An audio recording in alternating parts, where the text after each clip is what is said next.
Še vedno pa je živ tudi spomin na leta 2021 preminulega Metličana, enega največjih, najvplivnejših in najbolj srčnih Belokranjcev.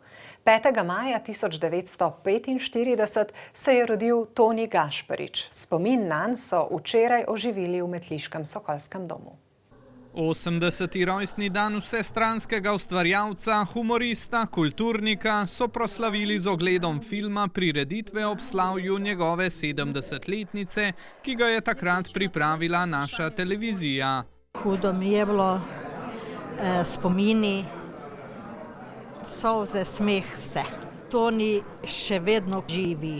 Dogodek je pripravila Ljudska knjižnica Metlika. Zame je bil večer zelo čustven.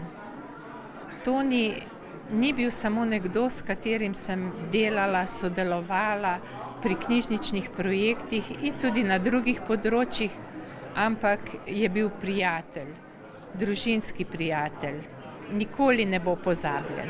Nočni večer je bil prav lep spomin na Tonija in sem podoživljal vse te zadeve. To, kar je on nam zapustil, te zapuščine, mislim, da bo trajalo še leta in leta in leta in še generacije, katere bodo tudi o njemu se tudi še kaj naučili, tudi po šolah in tako naprej.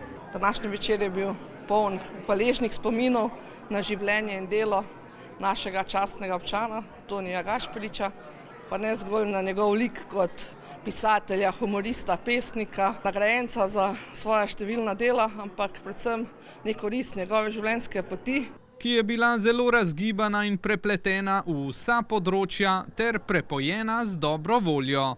Toni živi z nami, njegove sledi so povsod. Vinska Vigret, poletne prireditve, Metliška črnina, Modra polica, bilo je, pa še in še bi lahko naštevala. Toni je pustil sledi. Zgled, ki ga je dajal tako mladim skozi svojo, se pravi, izobraževalno ali pa poklicno pot kot ravnatelj, v bistvu vsem nam, ki smo imeli čast živeti, soustvarjati z njim, je takrat pokazal pot, danes, ko ga pač žal ni med nami, pa nam kaže smer, po kateri moramo iti. Praznovanje 80. rojstnega dneva so zaključili s prijetnim druženjem, katerega del je bil, tako ali drugače, tudi Toni.